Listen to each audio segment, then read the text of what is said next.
Assalamualaikum warahmatullahi wabarakatuh. Waalaikumsalam warahmatullahi. Alhamdulillah, bersyukur kepada Allah dengan ucapan Alhamdulillah dan berselawat kepada Nabi dengan ucapan Allahumma sholli ala Muhammad wa ala ali Muhammad.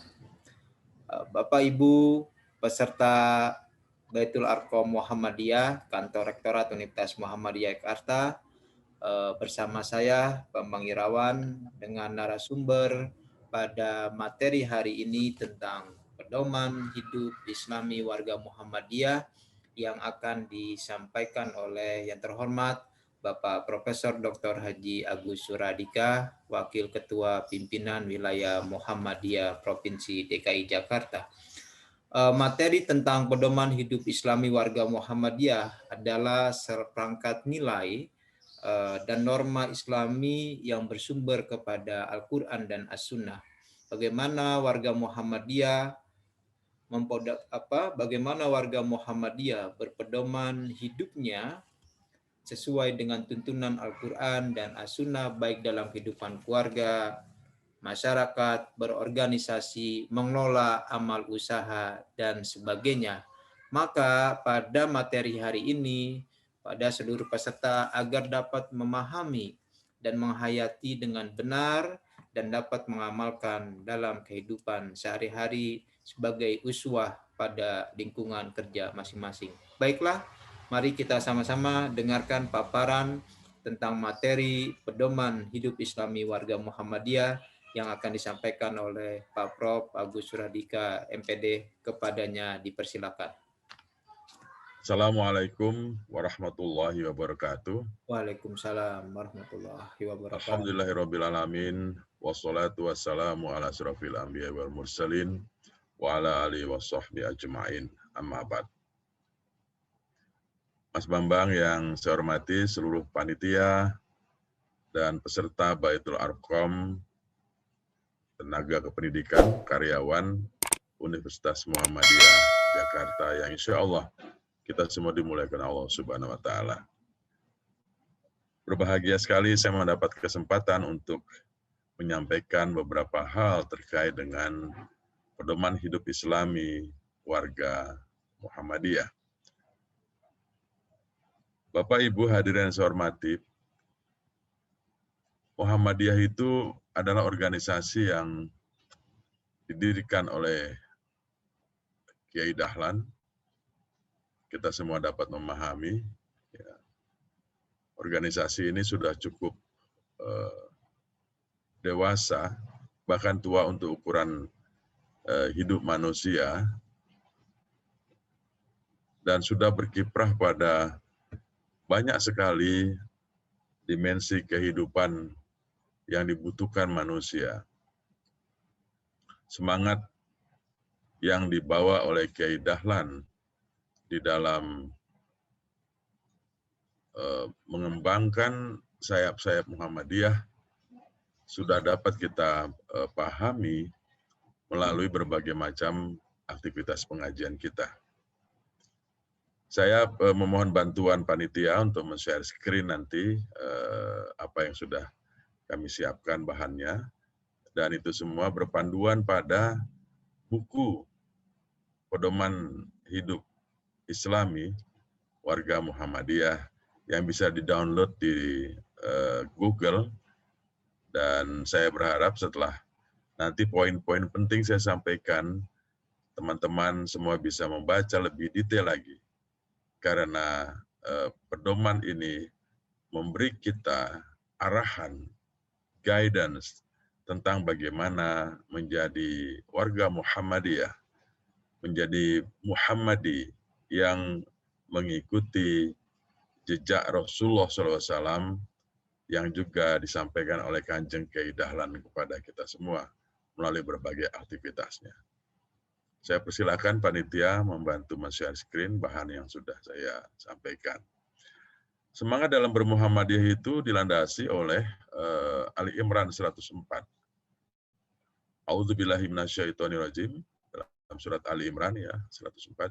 A'udzubillahi minasyaitonirrajim, bismillahirrahmanirrahim. Wa takum minkum ummatu yad'una ilal khair wa ya'muruna bil ma'ruf wa yanhauna 'anil munkar wa ulaika humul muflihun. Nah, inilah yang mendasari Kiai Dahlan menggerakkan Muhammadiyah bersama sejumlah tokoh pada masa itu. Dalam kehidupan yang berikutnya, dipandang perlu disusun pedoman hidup Islami warga Muhammadiyah. Dan inilah yang akan saya sampaikan. Slide berikut. Tadi Mas Bambang sudah menyampaikan apa itu pengertian, kita biasa menyingkatnya dengan PHI, WM. Pedoman hidup Islami warga Muhammadiyah itu tak lain adalah seperangkat nilai, value. Nilai itu adalah sesuatu yang kita junjung tinggi. Sesuatu yang karenanya kemudian kita menjadi manusia yang sejati, manusia utuh. Karena apa? Karena kita memiliki value dan norma, aturan-aturan Islami. Dan ingat, bersumbernya pada Al-Quran dan As-Sunnah. Jadi tidak ada lain kecuali Al-Quran dan As-Sunnah. Kita dipandang sebagai kelompok organisasi yang tidak bermazhab, tapi tetap memperhatikan apa yang sudah menjadi mazhab yang ada. Artinya kita tetap berpaduan pada Imam Hanafi, Maliki, Hambali, tetapi kita tidak monoton hanya bermazhab satu. Kita tidak bermazhab, tapi kita mengembangkan semua pemikiran itu melalui tarjih, ya, melalui pemikiran Islam modern yang tetap berpedomannya adalah pada Al-Quran dan As-Sunnah. Untuk apa itu? Sebagai pola, bagi tingkah laku warga Muhammadiyah. Boleh juga kita katakan sebagai code of ethic, ya, ethic of code, ya. Jadi kode etik yang mendasari warga Muhammadiyah dalam menjalani kehidupan sehari-hari. Sehingga tercermin kepribadian yang Islami.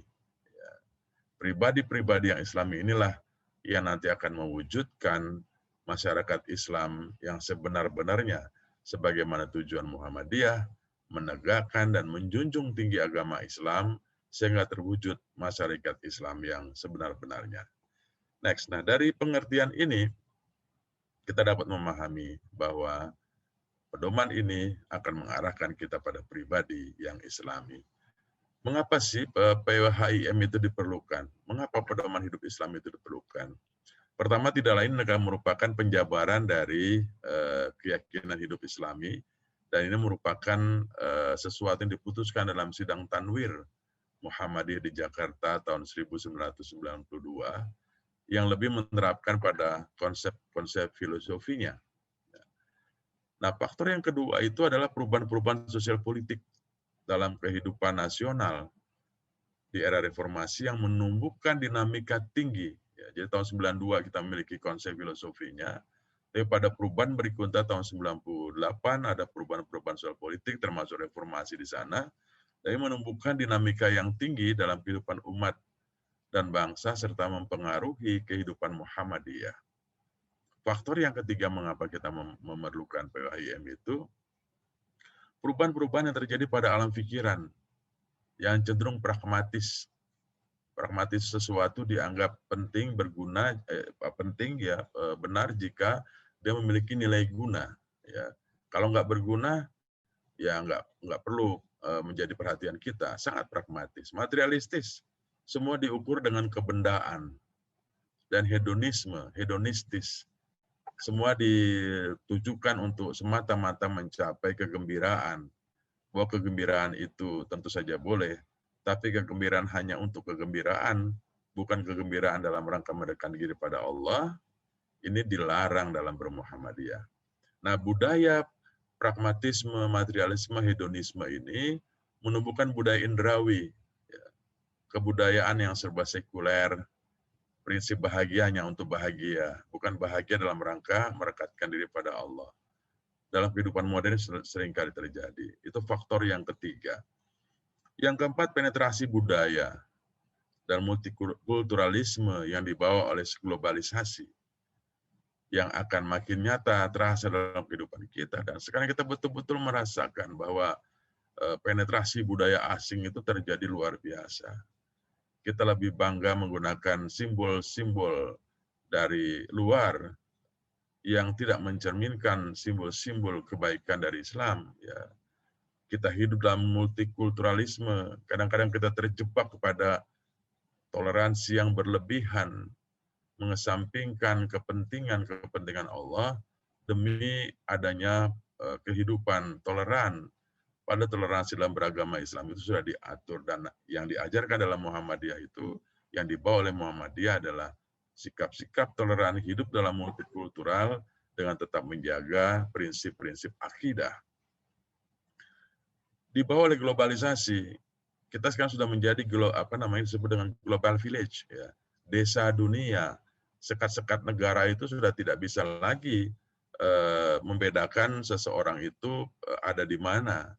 Sekat-sekat administratif juga sudah tidak bisa digunakan lagi. Semua sudah masuk pada sebuah desa dunia yang sekat-sekatnya, batas-batasnya sudah tidak jelas lagi. Global Village ini melahirkan sebuah kebudayaan dunia, kebudayaan global, yang kemudian kalau kita tidak memiliki dasar atau fundament yang kuat tentang keislaman kita, maka bisa jadi keislaman kita akan tergerus oleh budaya global tersebut. Yang berikutnya perubahan orientasi nilai dan sikap dalam bermuhammadiyah karena berbagai faktor internal maupun eksternal. Yang di internal seringkali terjadi persoalan hubungan antara anggota Muhammadiyah yang bisa menyesakkan dada. Karena apa? Karena ketika Muhammadiyah memiliki aset yang banyak, aset-aset yang dikelola dan menghasilkan keuntungan, pada saat itulah kemudian seringkali terjadi konflik di antara para anggota, dan oleh karenanya kemudian diperlukan satu buah pedoman, standar nilai dan norma yang jelas dari Muhammadiyah itu sendiri, bagaimana sikap pribadi, berkeluarga, bermasyarakat, dan sebagainya. Nah, sifat dari pedoman hidup Islami warga Muhammadiyah itu adalah mengandung hal-hal yang pokok, yang prinsip, dan penting dalam bentuk acuan nilai dan norma. Artinya sesuatu yang prinsip itu yang harus ditegakkan. Kalau hal-hal yang tidak prinsip, yang merupakan dinamika budaya lokal, itu barangkali tidak menjadi perhatian yang serius. Ya. Bersifat pengayaan dalam arti memberi banyak hasanah untuk membentuk keluhuran dan kemuliaan ruhani dan tindakan. Ada dua catatan di sini, kemuliaan ruhani. Ya. Jadi betapa ruhani kita ini harus menunjukkan sikap-sikap yang mulia dalam bentuk tingkah laku dalam bermuhammadiyah. Aktual, memiliki keterkaitan dengan tuntutan dan kepentingan kehidupan sehari-hari. Sekarang Muhammadiyah pun sedang memikirkan tentang bagaimana melakukan kesalehan virtual. Sebuah media sosial yang sekarang sudah menggejala menjadi habit kita, itu kemudian harus diberikan pedoman juga bagaimana dalam bertindak menggunakan gadget, media sosial yang ada, dan berkomunikasi dalam ruang atau dunia maya. Kita menyebutnya sebagai kesalehan virtual. Memberikan arah bagi tindakan individu maupun kolektif yang bersifat keteladanan, uswatun hasanah. Sifat berikutnya adalah ideal, yakni dapat menjadi panduan umum untuk kehidupan sehari-hari yang bersifat pokok dan utama. Ya. Rabbani, artinya mengandung ajaran-ajaran pesan-pesan yang bersifat akhlaki. Ya, yang membuahkan kesalehan. Rabbani itu sebuah ajaran yang konteksnya adalah memperbaiki akhlak. Akhlak kita supaya apa? Supaya kita memiliki kesalehan, baik kesalehan pribadi maupun kesalehan sosial.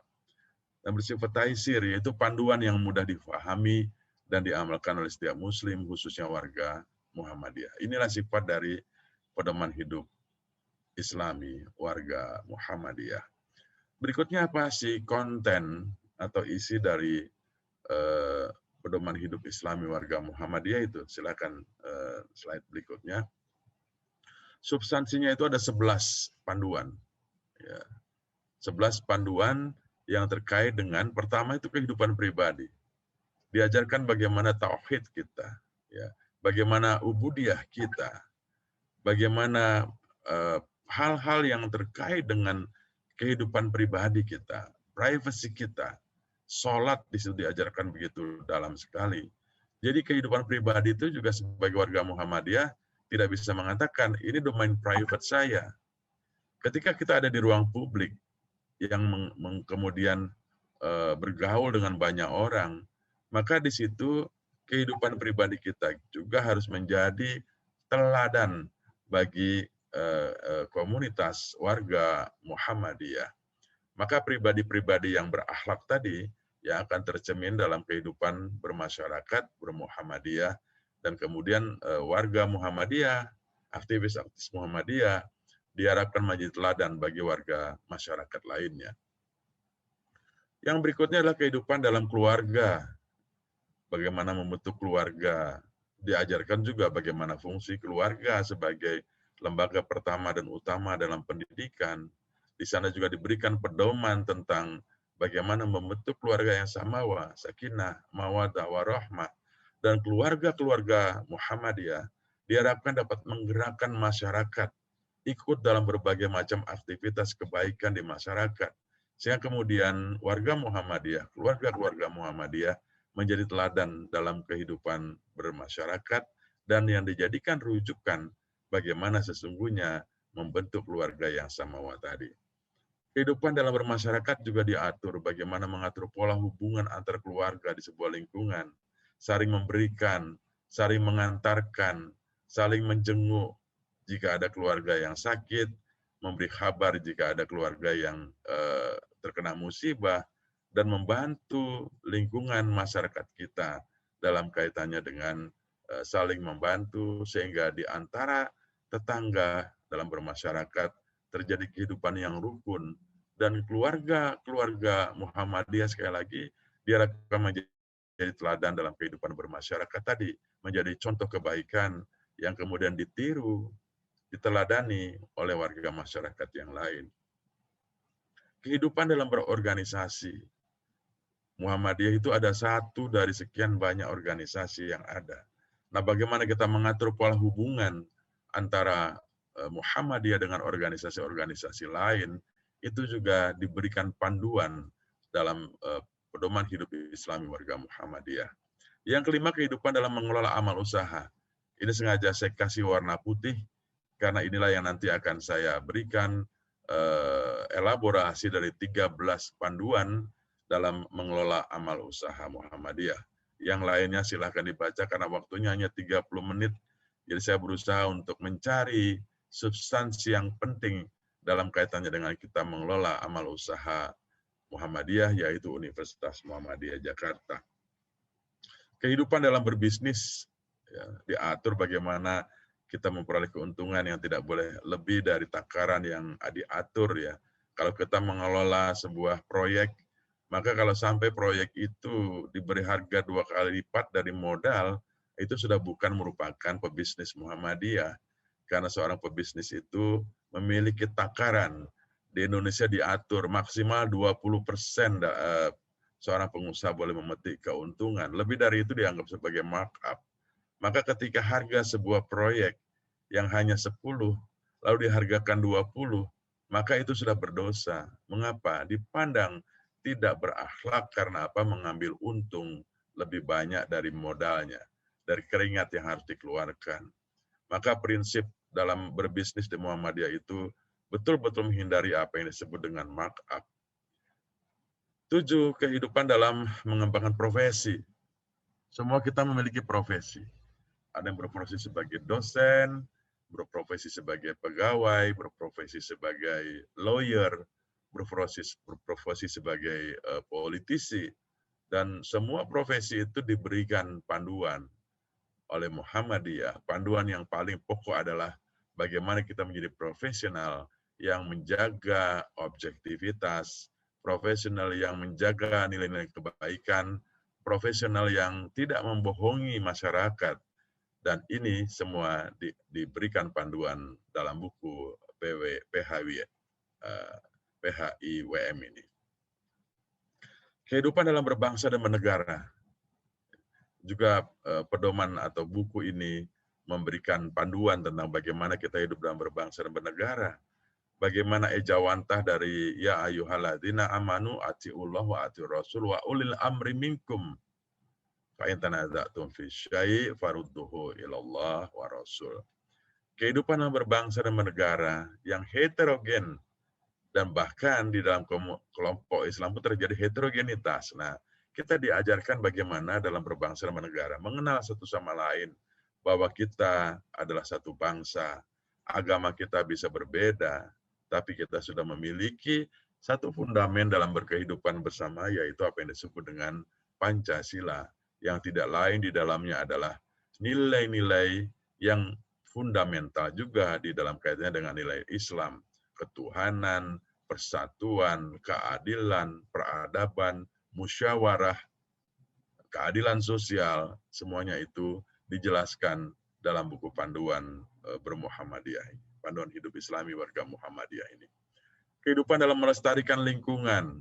Ya, manusia itu hablum minallah, hablum minan nas, tapi ada juga yang kemudian terkait dengan hubungan dengan lingkungan, bagaimana kita menjaga ekosistem, kita menjaga rumput yang diinjak itu pun sebetulnya adalah merupakan perbuatan yang seharusnya dihindari oleh seorang muslim. Karena apa?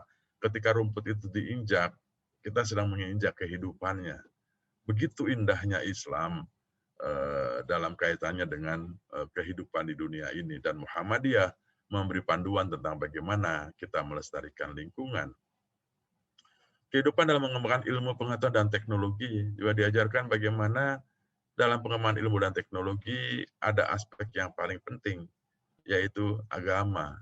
Ya, iptek harus digunakan untuk sebaik-baiknya kemaslahatan manusia. Karena iptek itu, seperti kata Alvin Toffler, ibarat pisau bermata dua. Dia bisa digunakan untuk kebaikan, tapi pada saat yang sama, dia juga bisa digunakan untuk kejahatan. Nah, oleh karenanya, dalam kaitannya dengan pengembangan ilmu, pengetahuan, dan teknologi yang kita kenal dengan iptek, Muhammadiyah juga memberikan panduan tentang bagaimana kita mengembangkan ilmu dan teknologi. Dan yang ke-11 adalah kehidupan dalam seni dan budaya. Muhammadiyah tidak anti seni, ya Muhammadiyah sangat mendorong untuk orang berkesenian. Tapi kesenian tidak hanya sekedar untuk kesenian. Ketika kita bernyanyi, maka dalam jiwa kita itu ada dorongan untuk semakin dekat kepada Allah. Menyanyi tidak hanya sembarang menyanyi, tetapi menyanyi di situ ada kegembiraan, dan memang kita hidup harus bergembira. Nah, Bapak, Ibu, teman-teman sekalian, sampailah saya akan menyampaikan tentang panduan hidup Islami warga Muhammadiyah, pedomannya dalam mengelola amal usaha Muhammadiyah. Dalam kaitan ini adalah Universitas Muhammadiyah Jakarta. Ada 13 panduan yang diberikan dalam pedoman tersebut. Yang pertama, amal usaha Muhammadiyah adalah salah satu dari usaha-usaha dan media dakwah. Jadi kampus kita ini adalah media dakwah persyarikatan untuk mencapai maksud dan tujuan persyarikatan, yaitu menegakkan dan menjunjung tinggi agama Islam sehingga terwujud masyarakat Islam yang sebenar-benarnya. Poin penting dari pedoman pertama ini adalah bahwa amal usaha ini adalah tujuannya untuk dakwah. Jadi UMJ ada di Cirende adalah untuk sarana dakwah untuk mencapai tujuan dalam Muhammadiyah. Oleh karena itu, semua bentuk kegiatan amal usaha Muhammadiyah harus mengarah kepada terlaksananya maksud dan tujuan persyarikatan. Dan seluruh pimpinan serta pengelola amal usaha berkewajiban untuk melaksanakan misi utama Muhammadiyah dengan sebaik-baiknya sebagai nilai dakwah. Bagaimana berdakwah, itu tentu nanti ada ilmunya tersendiri. Tapi yang paling pokok di sini, pesan yang ingin disampaikan dalam pedoman pertama ini adalah UMJ ada di Cirende adalah sebagai sarana dakwah. Dakwah itu harus mengubah masyarakat dari yang tadinya masyarakat yang jahil menjadi masyarakat yang modern, masyarakat yang tidak berperadaban menjadi masyarakat yang lebih beradab, masyarakat yang intinya adalah Muhammadiyah lahir hadir untuk menggembirakan masyarakat, terutama masyarakat sekitarnya. Amal usaha Muhammadiyah milik persyarikatan. Ini catatan penting ya. Nggak ada satupun yang berhak mengatakan bahwa UMJ ini milik kita. Ya, tidak ada satupun. Ya. Ketika seseorang menjadi rektor, bukan berarti rektornya menjadi pemilik dari universitas. Rektor adalah orang yang diberi amanah oleh pimpinan pusat Muhammadiyah setelah melalui proses pemilihan yang demokratis, yang terukur, yang kemudian memberi informasi tentang siapa yang diinginkan oleh warga di Universitas Muhammadiyah Jakarta untuk menjadi pimpinan. Bukan miliknya, jadi ini milik persyarikatan. Dan persyarikatan bertindak sebagai badan hukum atau yayasan dari seluruh amal usaha itu. Nah, perwakilannya di UMJ ini adalah Badan Pembina Harian. Tapi Badan Pembina Harian juga bukan pemilik dari Universitas Muhammadiyah Jakarta. Hanya orang yang dipercaya untuk membina, memberikan pembinaan, pengawasan di dalamnya juga, agar Universitas Muhammadiyah Jakarta itu bisa berjalan dengan baik, sesuai dengan aturan yang ada. Sehingga semua bentuk kepemilikan persyarikatan hendaknya diinventarisasi dengan baik, serta dilindungi dengan bukti kepemilikan yang sah menurut hukum yang berlaku.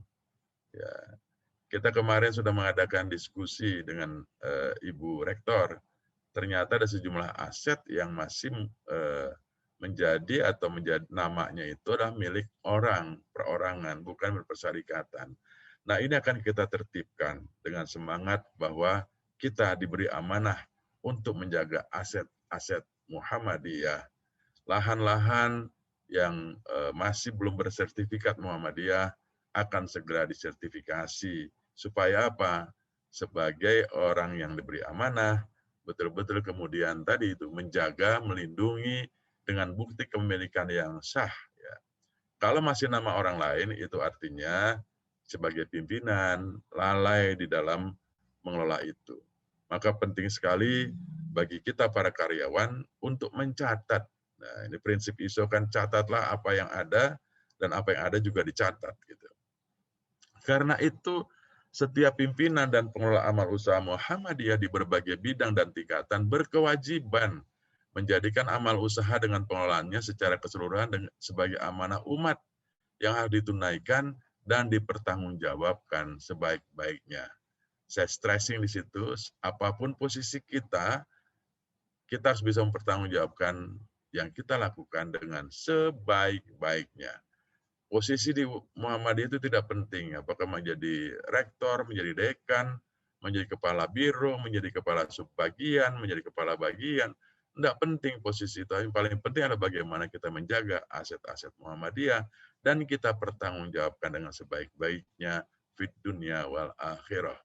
Jika kita menyimpang dari ini, bisa jadi di persyarikatan tidak ketahuan, warga Muhammadiyah, warga UMJ juga tidak tahu, tapi Allah itu mengetahui segala perbuatan termasuk yang dalam hati kita. Maka ketika kecurangan, keculasan itu ada, kendati pun warga Muhammadiyah tidak tahu, bahkan tidak ada sanksi, jangan lupa di hari akhirat nanti ada pengadilan yang paling hakiki, yang kita tidak bisa mengelak dari perbuatan-perbuatan curang, culas yang kita lakukan di dunia. Nah, oleh karenanya, sebagai pemilik, sebagai pengelola persyarikatan Muhammadiyah, mari kita jalankan tugas dengan sebaik-baiknya, apakah posisi kita sebagai pimpinan atau sebagai karyawan. Yang ketiga, pimpinan amal usaha Muhammadiyah diangkat dan diberhentikan. Ya, ini catatan pentingnya, diangkat dan diberhentikan oleh pimpinan persyarikatan dalam kurun waktu tertentu. Ya. Jadi kita ini harus sadar diri bahwa ada durasi waktu yang diberikan kepada kita dalam mengelola amal usaha. Semua ada masa jabatannya. Ya.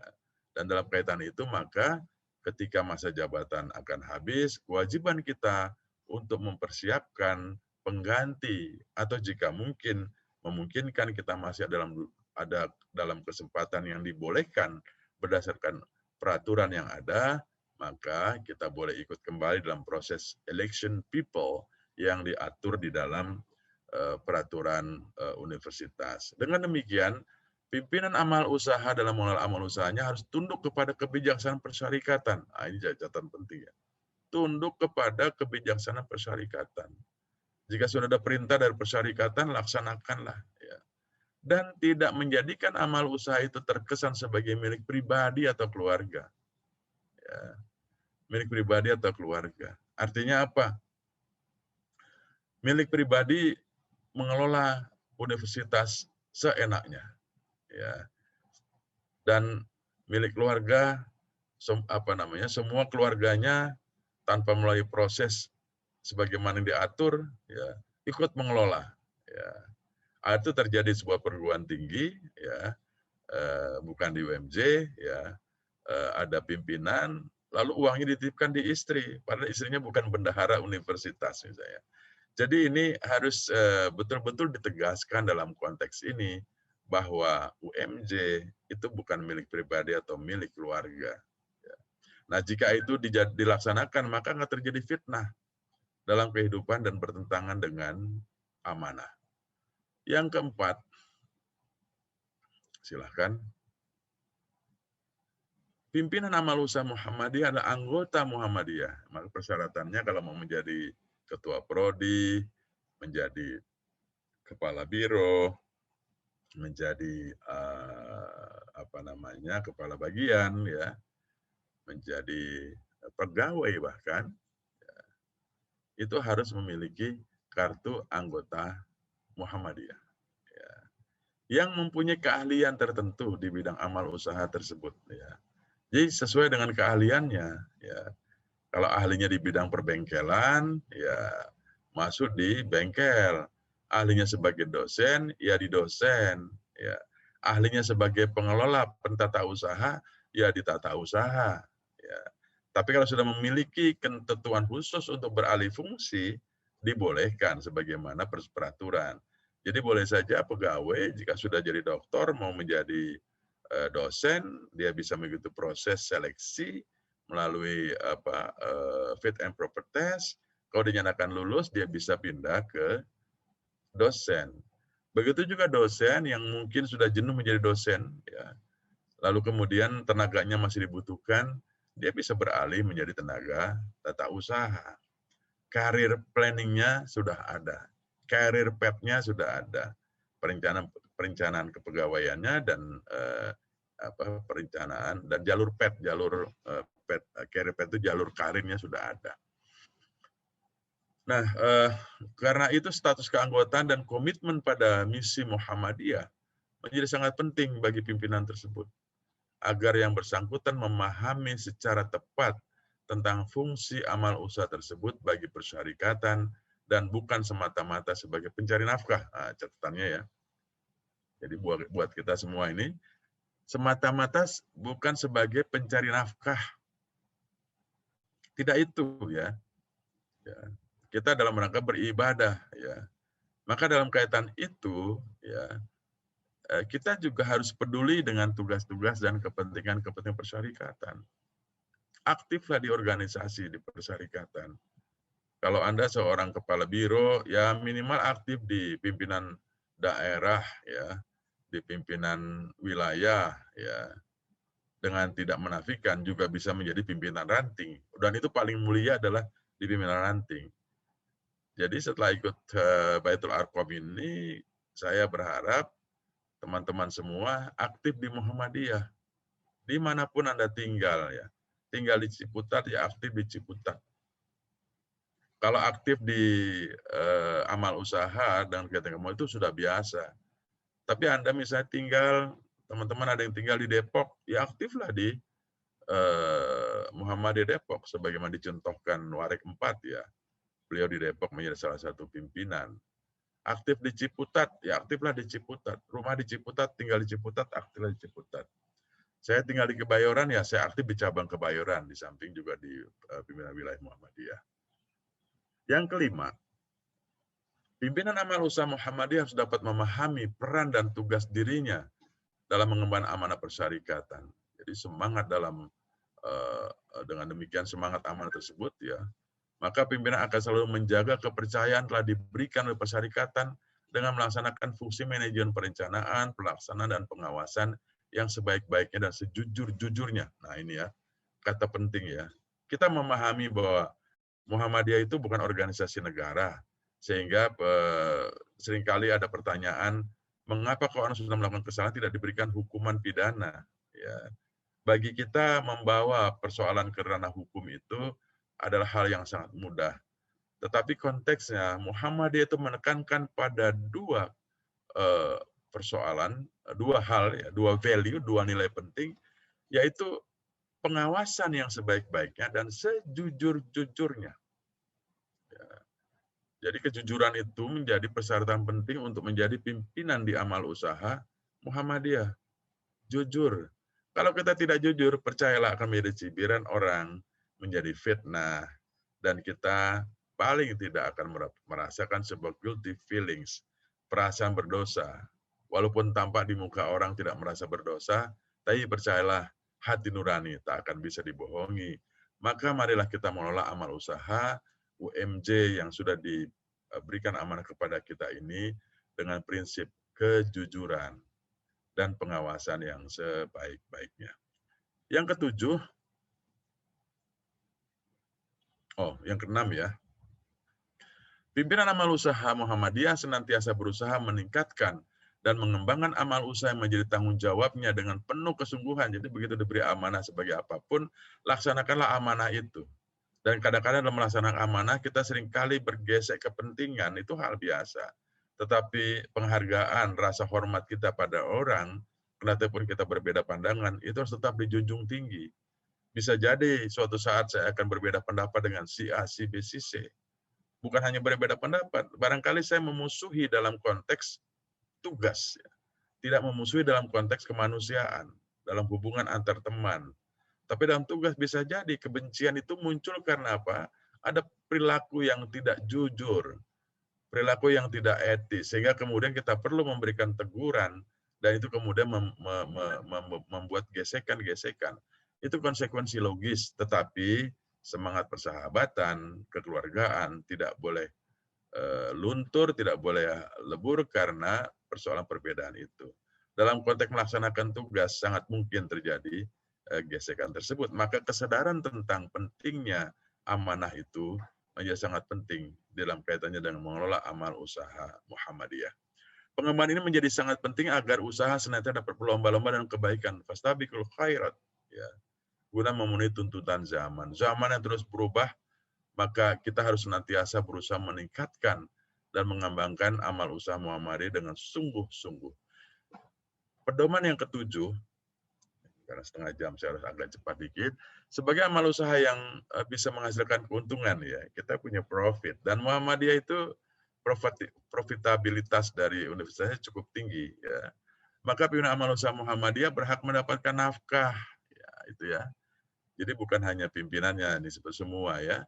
Maka pimpinan amal usaha Muhammadiyah berhak mendapat nafkah dalam ukuran kewajaran, sesuai dengan ketentuan yang berlaku, yang disertai dengan sikap amanah dan tanggung jawab atas kewajibannya. Kalau UMJ ini kira-kira klasternya di Jakarta, ya UHAMKA, mungkin Universitas Pancasila, ya kita belumlah menyamai dari Gunadarma, barangkali universitas lain, maka kelayakannya itu diukur dengan klaster yang cocok dengan kita. Dan saya berpandangan, kendati pun masih terus ada upaya meningkatkan rizki yang kita bisa peroleh dari Allah melalui Muhammadiyah itu, ini harus terus ditingkatkan, tetapi kita harus mengukur bagaimana mempertahankan eksistensi kampus kita, UMJ kita, supaya apa? Tetap berjalan dengan baik. Untuk itu setiap pimpinan persyarikat hendaknya membuat tata aturan yang jelas dan tegas mengenai gaji tersebut dengan dasar kemampuan dan keadilan. Mampu dan adil, ya. Adil itu artinya apa? Jangan sampai pucuk pimpinannya itu ratusan juta, tapi di pegawai yang paling bawah cuma 2 juta, misalnya 50 kali lipat, ya.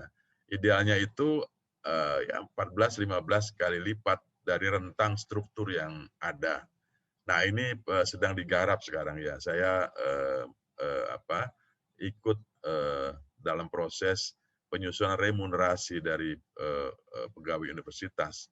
Mudah-mudahan dengan begitu akan ada standarisasi dan juga akan ada sentralisasi serta ukuran-ukuran yang berkeadilan.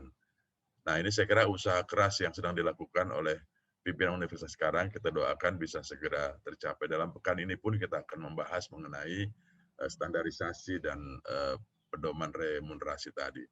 Yang ke-8, pimpinan amal usaha Muhammadiyah berkewajiban melaporkan. Nah, itu ya, wajib melaporkan itu.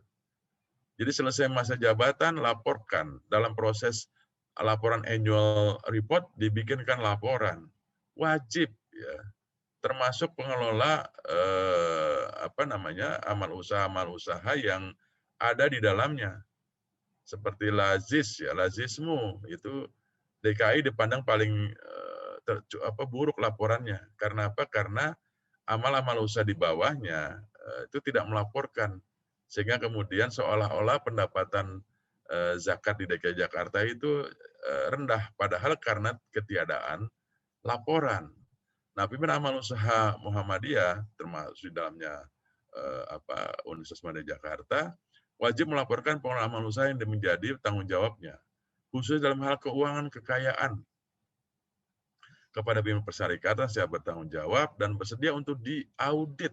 Nah, itu ya. Jadi kalau orang yang amanah itu, ya, yang amanah, bangun tidur pun siap untuk diaudit, baik diaudit organisasi maupun diaudit pribadi. Ya. Harus bisa menunjukkan pembuktian terbalik dari mana harta yang dimiliki diperoleh. Ya. Itu caranya apa? Siap melakukan pembuktian terbalik. Ya. Saya sebagai salah satu pendiri Muhammadiyah bisa menjelaskan dari mana harta yang dimiliki. Harus bisa dijelaskan. Dan kalau ini semua terjadi dengan baik, maka orang akan bisa hidup nyaman, hidup tenang. Ya. Seseorang misalnya bisa punya mobil banyak, gitu, ya, maka dia pribadi bisa menjelaskan pada dirinya dari mana uang itu diperoleh untuk membeli mobil sebanyak itu, mempunyai rumah sebanyak itu. Maka seseorang yang harus siap diaudit dan siap menunjukkan pembuktian terbalik terhadap harta-harta yang dimiliki. Tidak perlu ditanya, tapi dia perlu menjelaskan, saya miliki ini dari mana, saya miliki mobil 3 dari mana, rumah ada 4 dari mana, itu harus bisa dijelaskan. Serta mendapatkan pengawasan sesuai dengan peraturan yang berlaku. Ya, jadi ini prinsip yang juga sangat penting ya, audit bahkan investigasi menjadi hal yang sangat penting. Nah, pada saatnya saya kira UMJ harus berani melakukan ini secara maksimal supaya tidak ada fitnah di antara anggota-anggota Muhammadiyah yang bekerja di Universitas Muhammadiyah Jakarta. Yang ke-9, pimpinan amal usaha Muhammadiyah bisa menciptakan suasana kehidupan Islami. Jadi suasana kehidupan Islami yang gayeng, yang tepo seliro, yang saling menghormati, yang bisa jadi kalaupun terjadi permusuhan bukan karena mau bermusuhan, tapi karena memang ini jalan Allah yang menyebabkan seseorang berbeda pandangan, ya nanti tinggal dibuktikan di dalam ruang yang lebih luas untuk melihat apa sesungguhnya sedang terjadi. Maka seseorang harus betul-betul menghindar dari fitnah dan menghindar juga memfitnah. Nah, suasana kehidupan Islami dalam amal usaha yang menjadi tanggung jawabnya, ya. Seorang pimpinan, saya sekretaris di BPH, mempunyai tanggung jawab untuk bagaimana komunikasi di sekretariat BPH itu harus terjadi secara baik. Karena apa? Karena kewajiban seorang pimpinan untuk menciptakan suasana kehidupan yang Islami, yang saling percaya, ya, yang saling memberikan nasihat tawasau bihaq tawasau bisabar. Sebagai salah satu alat dakwah, ya, maka tentu saja amal usaha ini menjadi sangat perlu agar juga menjadi contoh dalam kehidupan bermasyarakat. Jadi sekali lagi menciptakan suasana yang Islami, dan dalam bermuhammadiyah kita harus bergembira. Kegembiraan adalah salah satu ciri dari kehidupan yang Islami. Tapi gembira bukan hanya gembira karena memang kita bergembira karena apa? Karena ridho Allah membuat kita menjadi gembira. Yang ke-10, ini karyawan, ya, kita semua nih termasuk saya. Ya. Karyawan amal usaha adalah warga anggota Muhammadiyah yang dipekerjakan sesuai dengan keahlian atau kemampuannya. Sebagai warga Muhammadiyah diharapkan karyawan mempunyai rasa memiliki dan kesetiaan untuk memelihara serta mengembangkan amal usaha tersebut sebagai bentuk pengabdian kepada Allah dan berbuat kebajikan kepada sesama. Nah, perhatikan di sini ya, sangat penting nih. Rasa memiliki dan kesetiaan untuk memelihara. Ya. Jadi ketika saya misalnya kepada Warik 2 seringkali saya WA, itu tolong diperhatikan. Gedung-gedung kita sudah kumuh, ya. Bisa membangun tapi tidak bisa merawat. Ya, ya tentu saja permintaan saya ini sesuai dengan kapasitas sebagai Badan Pembina Harian. Bahkan sebagai warga Muhammadiyah pun, saya boleh untuk meminta supaya gedung-gedung Muhammadiyah yang sudah dibangun oleh Rektor Profesor Sair Bahri ini harus dirawat. Ya. Bocor-bocor yang sedikit harus dirawat, ditambal, supaya tidak makin rusak. Saya sering memotret kalau sambil kuliah ketika ada plafon yang sudah mulai hitam, saya potret segera perbaiki karena kalau tidak akan segera hancur. Ya. Di WC, di toilet yang maksud saya, itu juga perlu mendapat perhatian. Jangan biarkan dia rusak. Sebagai karyawan wajib melaporkan kepada pimpinannya jika terjadi kerusakan pada lingkungan tempatnya bekerja. Ya, terutama lingkungan pribadinya. Ketika AC rusak segera lapor karena semakin lama dibiarkan rusak ya semakin rusak gitu. Maka kesadaran tentang pemeliharaan ini menjadi penting sekali gitu. Jadi dan saya sering cerewet, rumput kering saja juga saya WA itu kepala biro. Ya. Tolong diperhatikan. Oh airnya mesinnya mati ya beli mesinnya diperbaiki. Ya. Jangan biarkan rumput kering, jangan biarkan tumbuh-tumbuhan menjadi mati karena tidak kita rawat. Ya. Jangan biarkan jalan bolong terlalu lama. Ya. Maka pemeliharaan itu menjadi sangat penting. Kenapa? Karena mencerminkan bahwa kita betul-betul merupakan karyawan pegawai yang bertugas sebagaimana mestinya.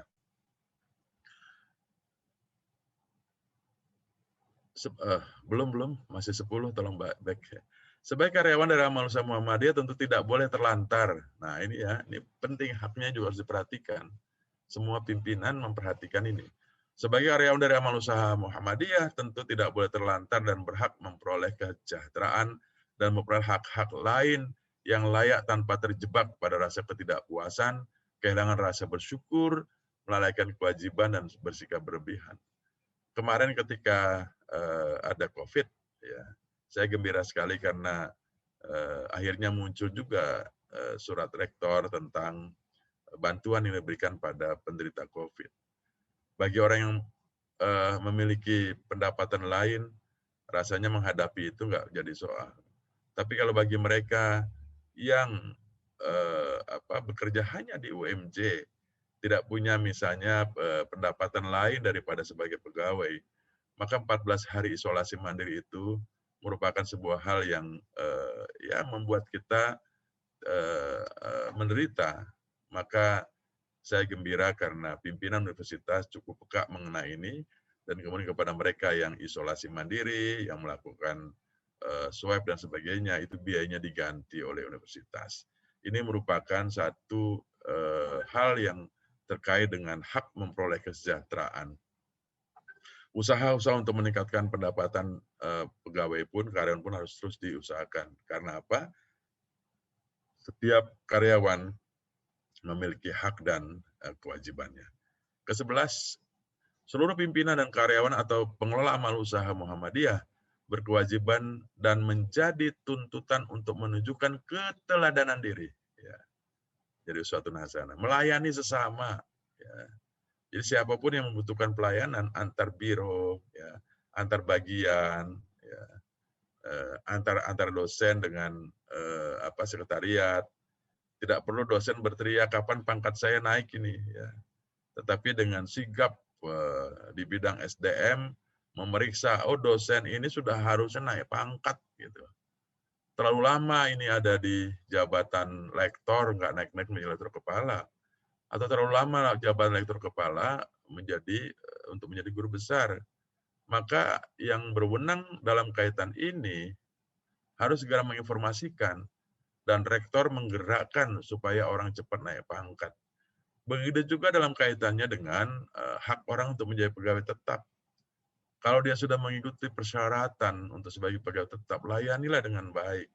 Karena memang aturan itu dibuat untuk dilaksanakan. Keteladanan diri, melayani sesama, menghormati hak-hak sesama. Kita hormati hak-hak orang itu. Ya. Jika orang sudah memiliki hak, berikanlah hak itu. Dan memiliki kepedulian sosial yang tinggi sebagai cerminan sikap hidup ihsan, ikhlas, dan ibadah.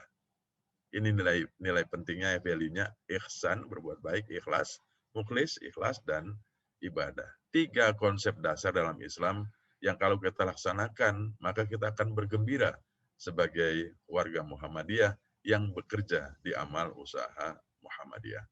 Yang ke-12, seluruh pimpinan, karyawan, dan pengelola amal usaha Muhammadiyah hendaknya memperbanyak silaturahim, ya, silaturahim, ya, menjaga hubungan dengan rasa kasih sayang, silaturahim, dan membangun hubungan-hubungan sosial yang harmonis, persaudaraan dan kasih sayang, tanpa mengurangi ketegasan. Nah, ini yang pentingnya, tanpa mengurangi ketegasan dan tegaknya sistem dalam penyelenggaraan amal usaha masing-masing.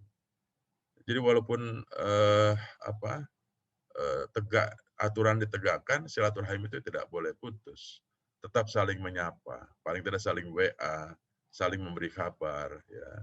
Dalam kaitannya dan pelaksanaan tugas, bisa jadi dia terjadi gesekan, bahkan mungkin konflik. Tapi sebagai saudara sesama muslim, maka tak boleh kemudian hubungan silaturahim itu terputus. Sebaliknya juga begitu. Jangan karena adiknya, jangan karena keponakannya, jangan karena hubungan-hubungan kedekatan near relationship itu kemudian kita menjadi tidak tegas, ya, dan tidak menegakkan aturan di dalam penyelenggaraan amal usaha Muhammadiyah. Yang ke-13, seluruh pimpinan, karyawan, dan pengelola amal usaha Muhammadiyah selain melakukan aktivitas pekerjaan yang rutin dan menjadi kewajibannya, juga dibiasakan melakukan kegiatan-kegiatan memperteguh dan meningkatkan takarub kepada Allah dan memperkaya ruhani serta kemuliaan akhlak melalui pengajian, tadarus, kajian Al-Quran dan As-Sunnah, dan bentuk-bentuk ibadah dan muamalah lainnya yang tertanam kuat dan menyatu dalam seluruh kegiatan amal usaha Muhammadiyah. Saya merasakan betul ini pengajian luar biasa banyaknya di semua fakultas, ya. Kadang-kadang satu hari kita bisa ada 3 virtual kajian, ya, dan itu suasana yang sangat menggembirakan. Senin pagi rutin diadakan kajian. Itu adalah ciri khas dari pegawai karyawan Muhammadiyah yang tidak hanya profesional dalam bekerja, tetapi juga kita taat dalam beribadah dan menjadi teladan bagi lingkungan kita. Saya kira demikian. Burung Irian, burung cendrawasih, cukup sekian. Terima kasih. Assalamualaikum warahmatullahi wabarakatuh. Wabarakatuh. Demikianlah apa-apa yang telah dijelaskan dan dipaparkan tentang pedoman hidup Islami warga Muhammadiyah, namun tanpa mengucilkan dari poin-poin yang disampaikan bahwa materi hari ini memang porsi lebih banyak difokuskan kepada tata kelola amal usaha Muhammadiyah yang tadi telah disampaikan oleh narasumber kita ada 13 poin. Nah, 13 poin ini tentu memiliki interconnecting dengan pedoman hidup warga Muhammadiyah pada aspek lainnya, baik itu pribadi, keluarga, masyarakat, dan lingkungan. Maka seyogianya sebagai karyawan di amal usaha Muhammadiyah tentu menjunjung tinggi nilai-nilai dan juga mempedomani apa-apa yang termaktub di dalam pedoman hidup Islami warga Muhammadiyah, dan tentunya pedoman ini membimbing kita akan memperoleh keselamatan dan kebahagiaan baik kehidupan dunia dan di akhirat. Dari kami pada materi hari ini sangat mengucapkan terima kasih, semoga bermanfaat, dan kami akhiri. Wassalamualaikum warahmatullahi wabarakatuh, dan kami kembalikan kepada dalam hal ini Master of Trainer. Terima kasih.